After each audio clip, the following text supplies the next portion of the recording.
have a gummy, go to bed. Mario said, have a gummy, go to bed.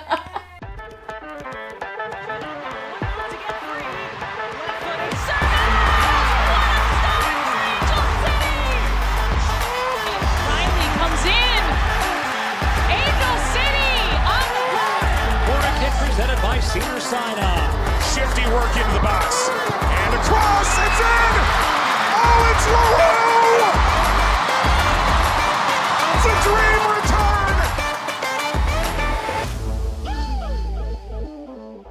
return! Welcome to Casual FC, an Angel City match preview pod and footy therapy pod featuring two certified footy therapists.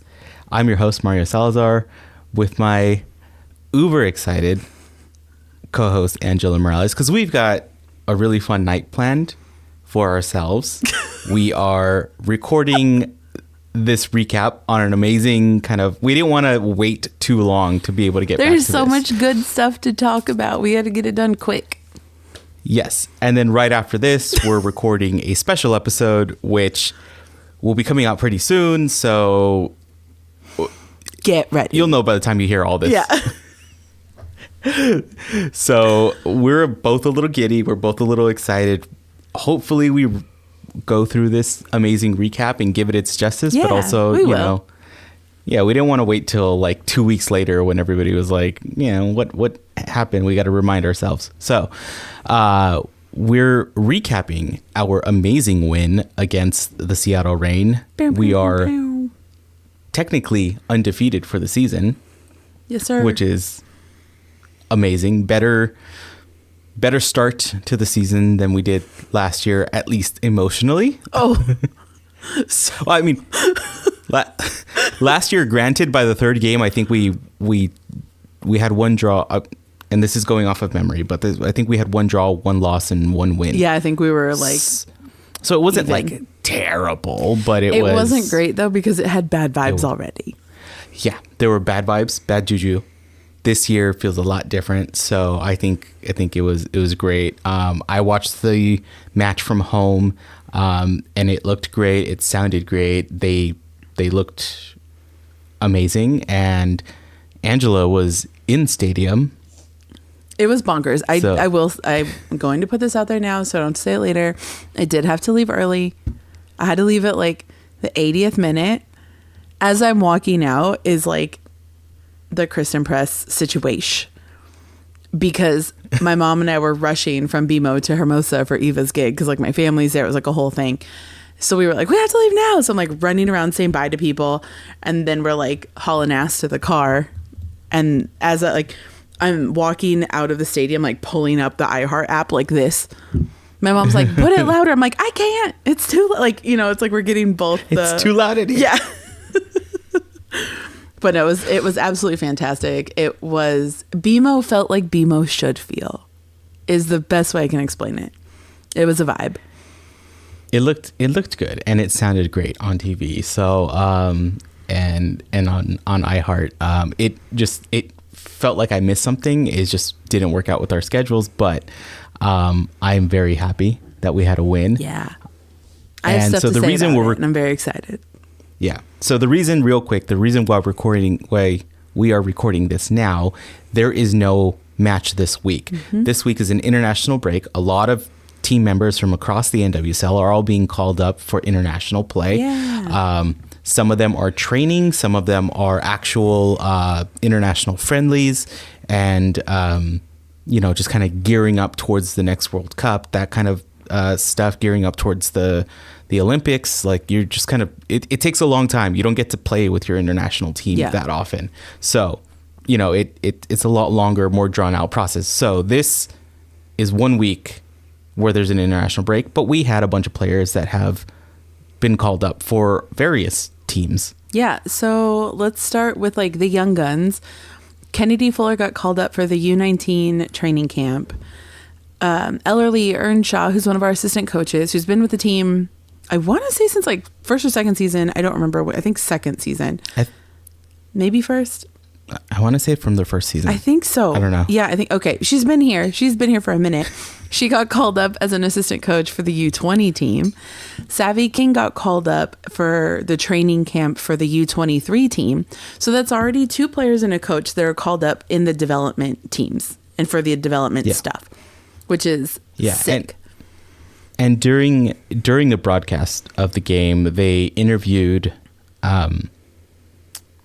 Yes. Yeah, 'cause she was at the game. They interviewed her during the halftime, and they were talking about the fact that, you know, the friendlies are coming up against Brazil, that, you know, that they announced this entire roster all the way, as we were talking about, all the way down to the U19s, for training camps and things like that. And she was just talking, it was really cool for her to talk about just the idea of like building up, bringing back development, or just creating a whole, like an actual kind of structured development system, and having these players train alongside some of the senior players, but then that way they can, 1, learn, and 2, the coaching staff can see these players a lot more closely and a lot more intimately, where they can like start making these transitions between the different levels and like up into the senior team.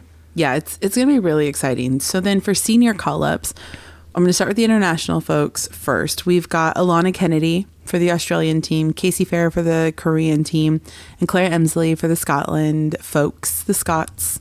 I'm very excited. I'm an 8th Scottish, but I think I've mentioned it like the first year we did this, like my grandma passed away before we found out she was Scottish, because she had no idea about her heritage, like at all. And she was half English, half Scottish, like first generation Scottish.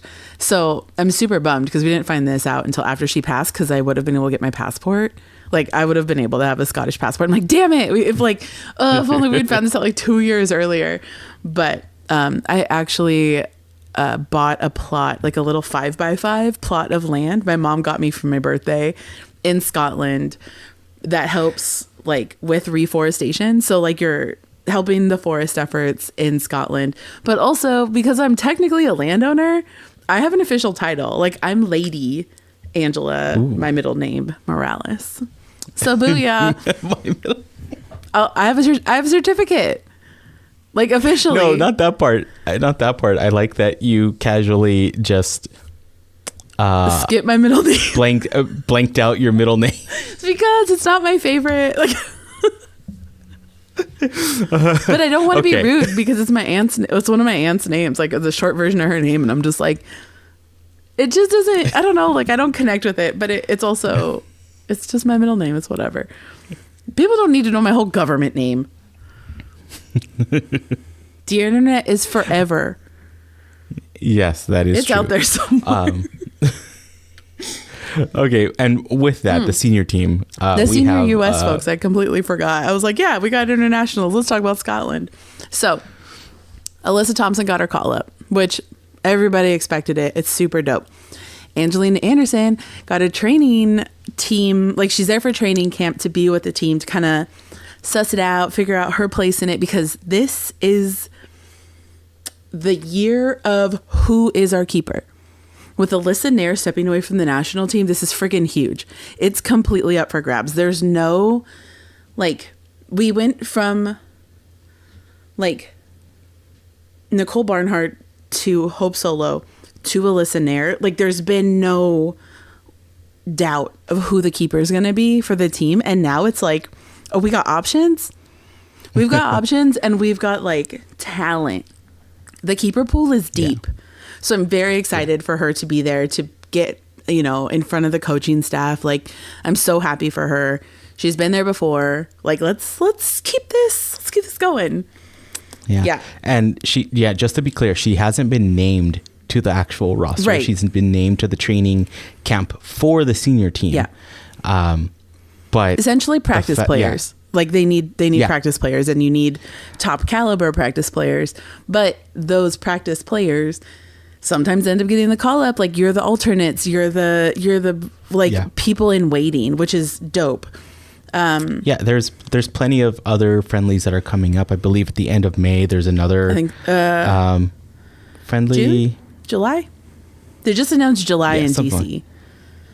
DC Okay, and somewhere yeah. else back east. But yeah, so there's a couple of games coming up where, you know, the lineup can be switching around. It's the, as we like to say, time to get weird. Yeah. Because all of these are friendlies. You know, if nothing counts, but everything counts. It counts on clout and like long-term stats, but it doesn't like impact things. It's like scrimmages. Yeah. But it counts. Like I had and then last but not least, as most of you know, Tierna Davidson went down last weekend, and I hate it and I don't want to talk about it. There's been no official announcement that I've seen so far. I haven't really been on the internet today from Gotham, but we haven't gotten the 3-letter curse yet, and I swear to God, if it happens, I'm going to cry because I love Tierna Davidson.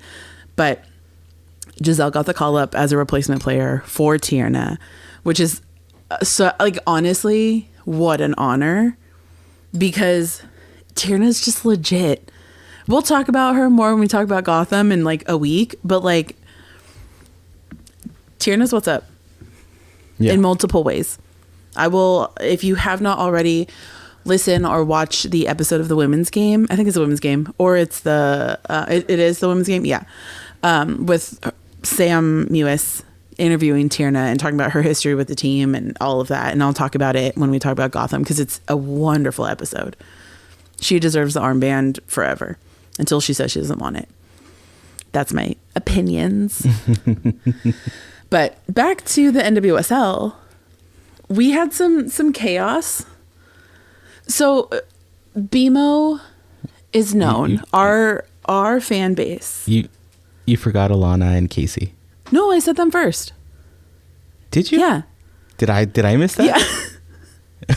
Okay, then. Yeah, I started with our international players and then completely forgot that we had U.S. players. But okay, yeah. Sorry.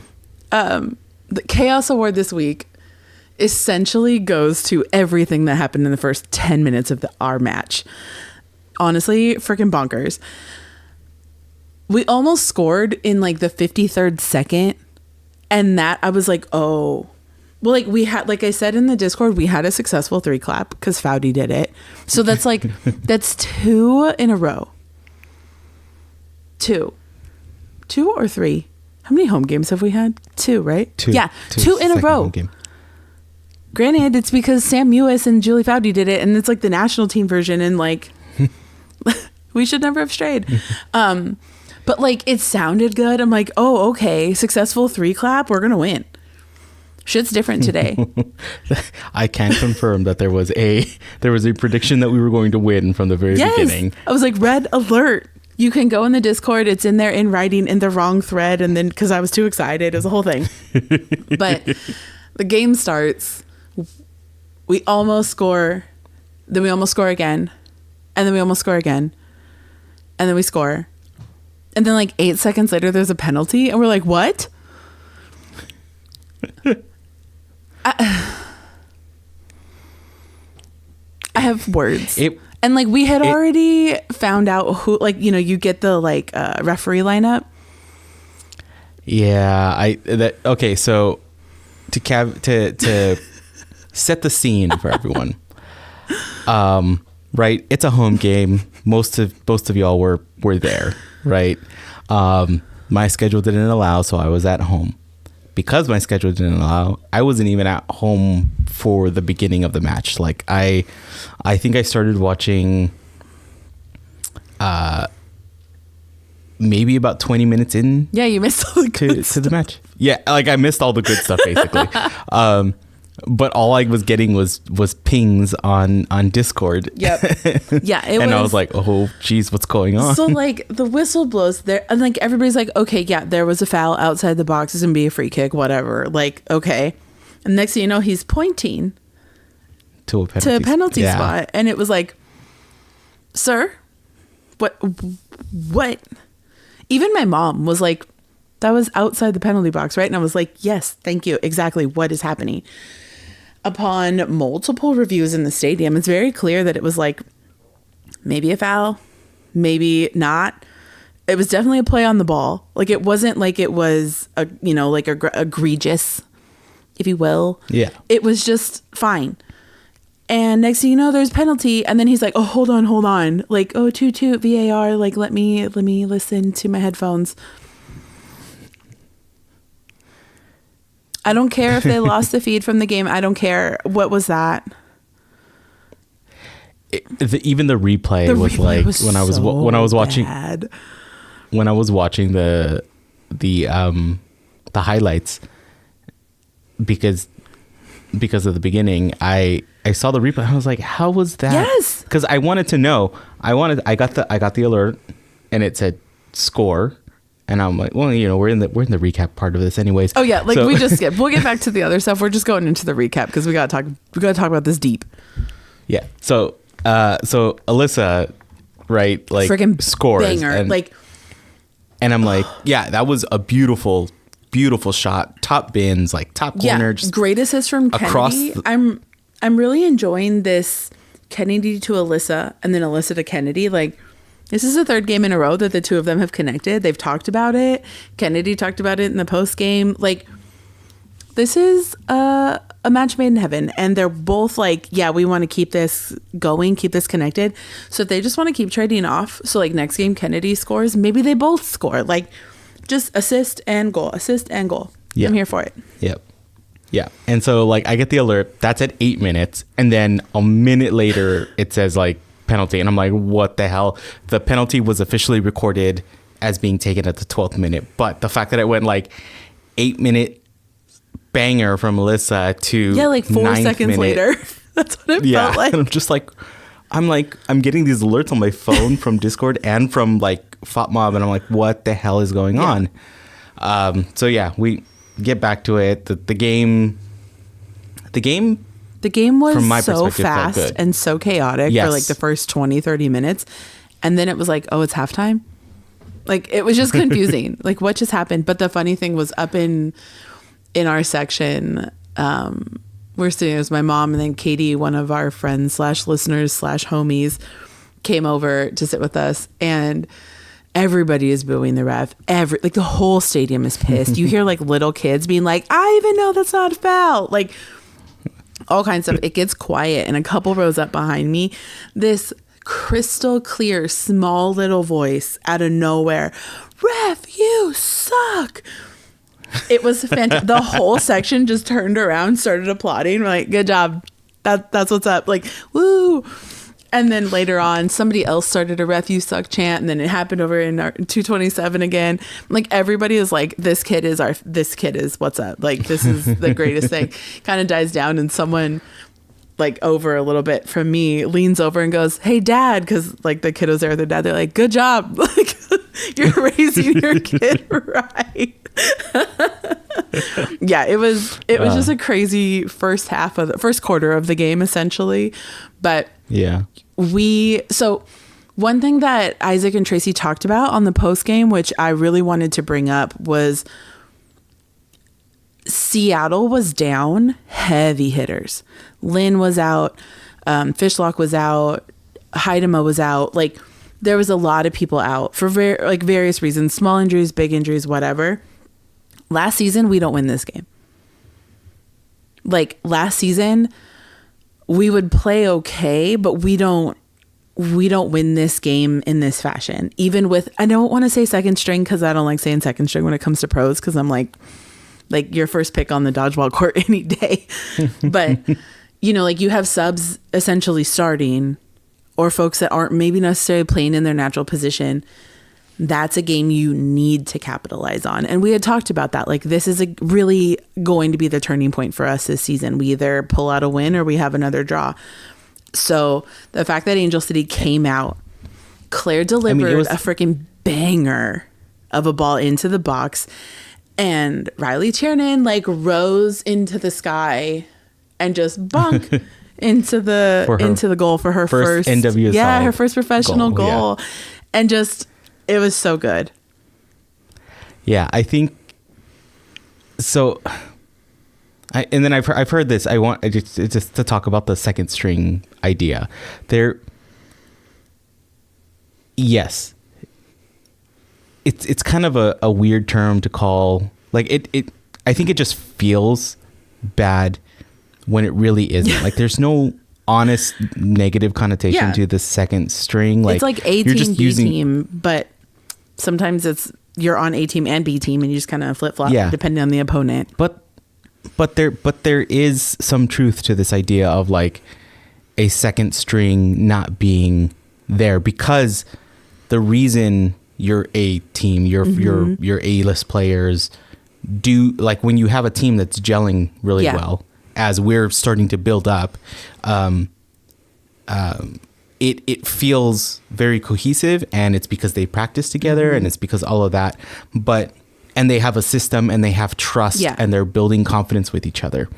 As soon as you start replacing too many of those pieces, it starts to fall apart, and that's where you kind of end up with this B team, a hodgepodge, if you will. Yeah. I was listening to another podcast and a guy who is, he's just really good at like analyzing stats and whatnot, but in a very digestible way. He mentioned that there was some type of study where it was like if you remove 3 of the core team, that's when things start breaking down. Yeah. So like and I've kept that in mind whenever I start seeing games where it's like, oh, we're up to like our 5th player being subbed in. You're like, okay, now shit's gonna get a little wiry now because you've removed the core, right? And sometimes you have to. Sometimes it's a risk, and sometimes that risk pays off. So in the second half, Giselle went down. We thought it was a cramp. I think she may have gotten like cleated, which can cause or stepped on something. I think she got stepped. Yeah, but she kind of hobbled off the pitch. But she was limped, which was not fun. But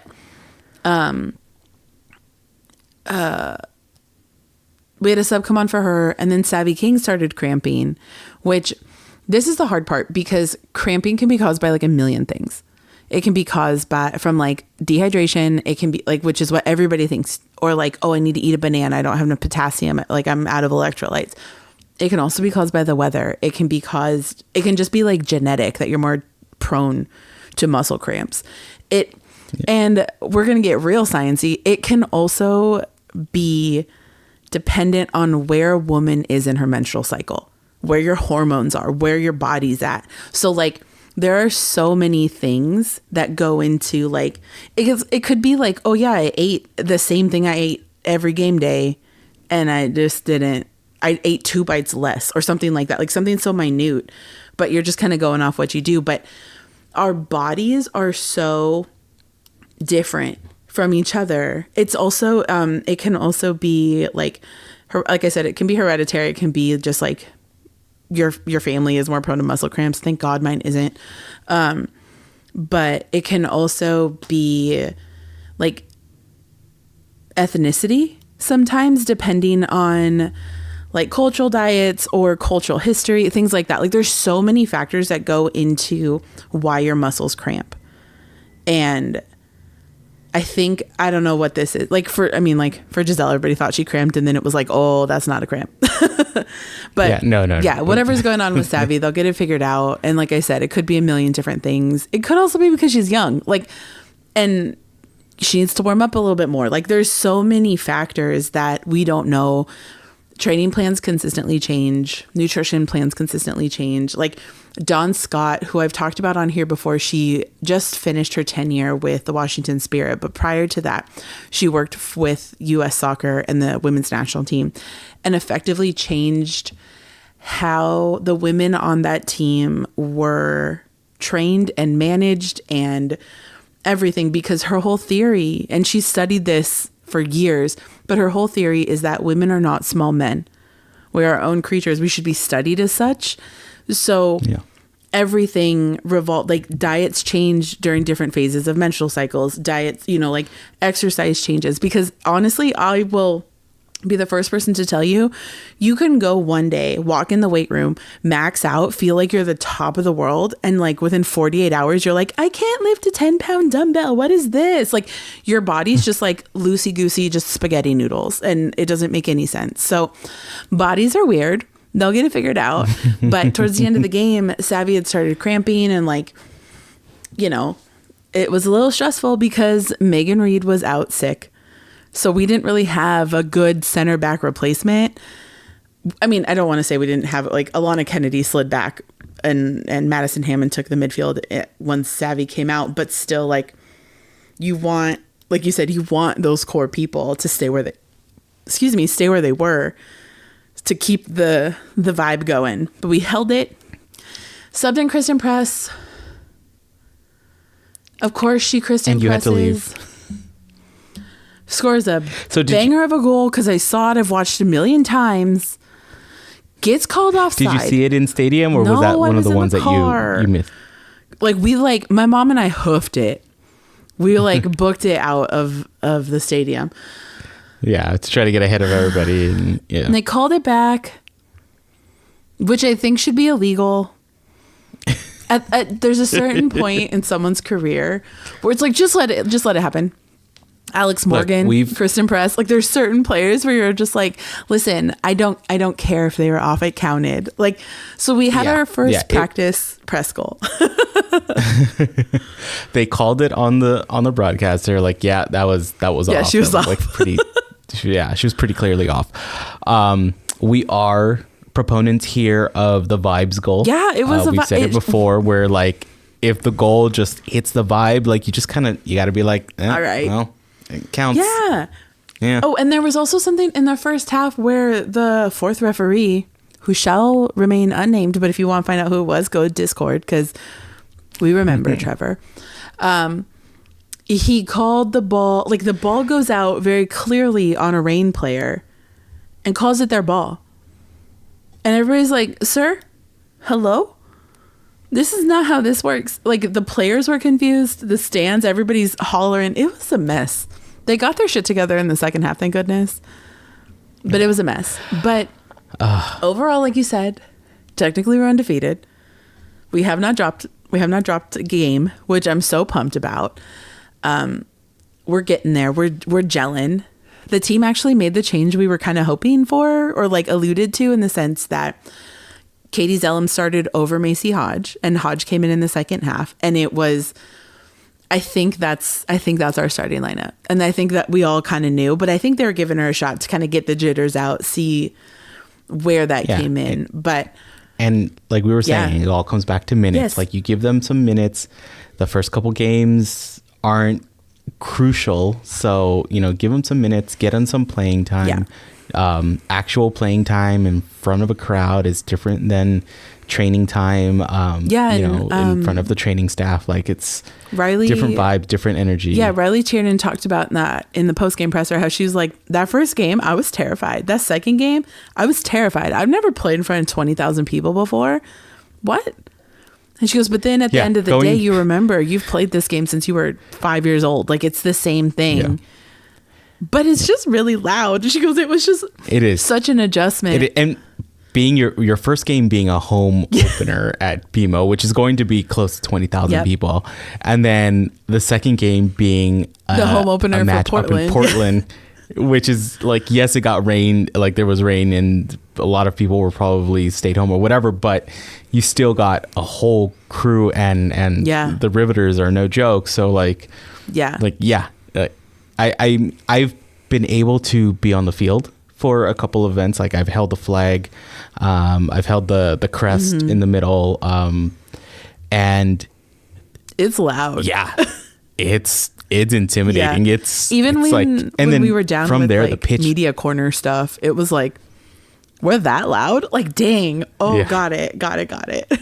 Yeah. All right. Well, that was the amazing just kind of game. It was all around. I think it moved really fast. Yeah. It played really well.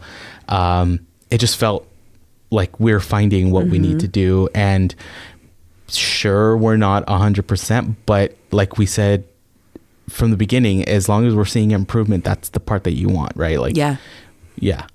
So, and like we always do, this means that we're in sole possession of fourth place. Sole possession. Like one hand and not all my fingers, like 1, 2, 3, 4, right now. Less than one full hand. Yes. Like, this is a big deal. I'm freaking pumped. Yes. I don't care. It was great. So because of all of this, we did what we usually do, and we posted up on Instagram for some footy therapy and being like, here's your prompt, everybody. And it was very simple. Like, I was trying to think of, usually I try to think of some stupid like punny thing to say. But for this one, it was just pretty straightforward. It was just finish this. Tonight looked blank. Mm-hmm. And if you follow the prompt, if you don't, either way, nobody thanks does. for responding. It's the best. So on our Discord, of course, Ethan comes in with his haiku, which, he's just de facto, like, that's the only way he can speak now. He can only speak in haikus. Sunrise, win at last. Why even have review? Bad. Crowd the box. Hell yeah. There was two things we talked about last episode. Was figuring out the midfield, maybe starting Zelm over Hodge, which happened, and then crashing the box. Like, yeah, we gotta get people in there. It's crashing for rebounds, crashing for the box. Like, it's yes. If we're starting to get these tall players, use them. Then let's use them. And then Nick came in with just Fuller killed it. She did, and she did. Yeah, honestly, Katie, like we know we were where we were and what we were supposed to be. Also, it looked like the rain and freezing cold, but it wasn't. Yeah. So, tonight looked great. Alicia, tonight looked promising, aggressive, and fun. Dustin also came in with, even from 1,000 miles away, I could feel the crowd roaring. Dustin also missed the game. Yeah, he was in Denver on a cool little getaway with his cool wife, because now we're friends. But he went to a cider house, and he's also gluten-free. So he and I talked about it a lot, and they had gluten-free donut flights with seasonal flavored donuts. Yeah. So now Dustin and his wife and Eva. It feels more like a Portland thing. No, Denver is big food city, big, and food and beer, or distilled drinks, if you will. But Dustin and his wife, Eva, and I are now like, oh, so when the Denver team starts, we're going to have a little gluten-free trip. Sick. See you then. And so we're like, nice. Okay, best friends. So yeah, I'm very excited to go to Denver. I was supposed to go to Denver for my birthday in 2020, and I instead sat in my driveway. I think that was the year that I did because I have a beer crawl. Oh, yeah, that's right. For my birthday. That was the year, because of 2020, I did a backyard beer crawl where I can't wait to hear what this is. I made punny little names for bars in my backyard, like at the playground, at the hammock. I had a little inflatable pool for the kids, and we were playing there in the afternoon. Got a bunch of canned beers. Nice. And then, because it was the era of Zoom, zoomed in, provided friends with a different Zoom link for every bar.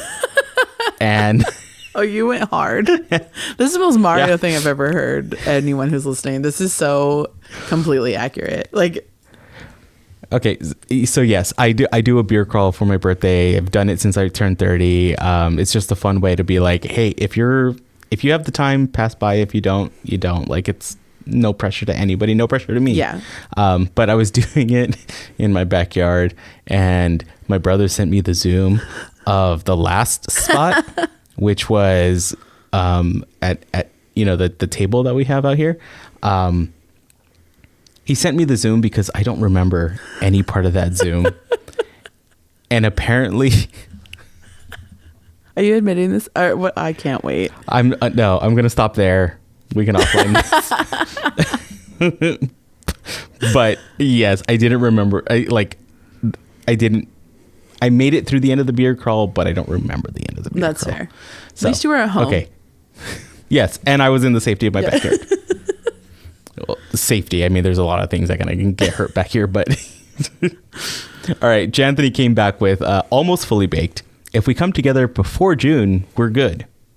And yeah, like we're saying, first couple games, building. We can afford to take a couple lumps and we can make it all the way out. Max, good midfield makes me happy. And then Doug came in with solid. Loved seeing Reign players bouncing off our squad when they tried to run through them. There was, I don't know if you caught it on the broadcast, but there was a moment in the second half, right before she ended up getting subbed out, where one of the players ran into Katie Zellum. And so, like, I've talked about the fact that in high school, my nickname on my basketball team was The Wall. Like, I'd set a screen. You couldn't get past me. Katie wasn't exactly prepared. Like, you could tell that she knew she was going to get hit, but not like that. And so the Reign player, I don't even know who it was, just bodied her. And she just stood there and was, like, blinking. You could, like, I could feel the, like, oh, my God. Like, oh, my whole body. And the Reign player just kind of like flew off of her, got up like, oh crap, and like kept running, and the game continued. Like, there was no foul, there was no dirty play. It's like they just collided, but they both got bodied, but in different ways. Okay, and then Jeff came in with, tonight looked like a vision, a plan in motion and executed. The current squad that has been formed showed what the future can look like. They're very tenacious, speedy, crisp, gave big effort, and showed a drive to the final second. The team had it all tonight. Huge game before the break with Hayes watching on. Momentum before the international break. A giant leap in the standings. All good things to build on. Perfect mix of youth and veterans tonight, all contributing. It was just great. I think, yeah. And then Cassandra, she commented both on Discord and IG, which, great. We'll take both. And then so... tonight felt hopeful, but still cooking. So yeah, and then we're very much in that space. Yeah, and then on Instagram, Max also came in there and said, like, we looked like a team, which was true. Like, I think it was Katie that mentioned everybody knew where they were supposed to be and knew where everybody else was supposed to be. So those connections were being made. Kennedy Fuller hit a sick back heel, nutmegged a player like that. And I will say I did notice that throughout the entire match that I was watching, it almost looked like they all got the little memo of like, hey, for the whole game, why don't we all try doing little cheeky back heels? Because like everybody was doing shake. Yes, it was so good. But that Kennedy one, sick. Like Jordan said, so back, baby, never a dull moment. Liz and Sam said fire with a fire emoji. Mirna said that it was inspiring with 3 exclamation marks. Kay said different in all caps with 2 hearts. Zach said, we look like we're cooking for that Michelin star review, top flights. And then Cassandra, like Mario said, told us it was also inspiring. Honestly, it was a freaking fantastic match. It was such a vibe. BMO was rocking. It was everything it was supposed to be for like a Sunday afternoon. It was gloomy. It was like the perfect weather for a soccer game where you just like scream your head off. I was like, I'm gonna be hoarse in the first 20 minutes of this game, and I was like, it was a jam. So that's our recap of the game against the Reign. We'll have Houston coming up for you next week. Thanks for joining us. If you like what you heard and you want to hear more of it, which cool, hit the subscribe button wherever you're listening. You can also go to casualfc.com for all the podcast links. We're on YouTube as well. So find us, follow us, come hang out. You can find us on social media at casualfcpod. And that's Instagram, TikTok, and Threads. On Blue Sky, we're at casualfc.com. Discord, the link is in all of our bios. If you can't figure that out, hit us up. We'll send it to you. Come hang out. It's a grand old time. We're a bunch of silly like dweebs just talking, having fun, and forming a cool little community around the team. So it's always there. You can just say hi and never just lurk. I don't care. Just have a good time. The best way to support the pod, aside from listening, share, like, comment, engage with posts. The more we engage, the more we feed the algorithm, the more people find out about us. You can also grab some merch from shop.casualfc.com. We have put up, 3 new shirts this season? We've gotten a shirt for MA. We've got our emotional support juice pouch, which has a sick nutrition label on the back. And we have our build built for LA Lego. Our Lego shirt. So we've got cool stuff coming up this season. We're working on more stuff as time allows. So that's there. And then if you don't want merch and you've already liked and shared and done all the things and you still want to figure out a way to support us, you can do so by buying us a coffee. You can check out the link in all of our social bios, or you can go to buymeacoffee.com/casualfcpod. We have, like, you can donate towards the cause once, you can set it up for monthly, whatever, like anything that you contribute honestly freaks us both out and we're both screaming about it. Like, it's just a good time. We get really excited because who is allowing us to talk about sports until we're blue in the face at 10:30 at night. So thank you for listening. Make sure you tell a friend about the pod. We got to build all of the good luck up to send to Houston because Houston is on a tear for a variety of reasons. And now it's like Angel City 2.0. So like we gotta pull up strong. Yeah. So we've got a week and a half to get good luck to the team. So tell your friends, share the pod, talk about it, all the good stuff. We hear it brings the team good luck and we'll send it over. Aside from that, we'll see you soon. See you soon, everyone. Bye. Bye.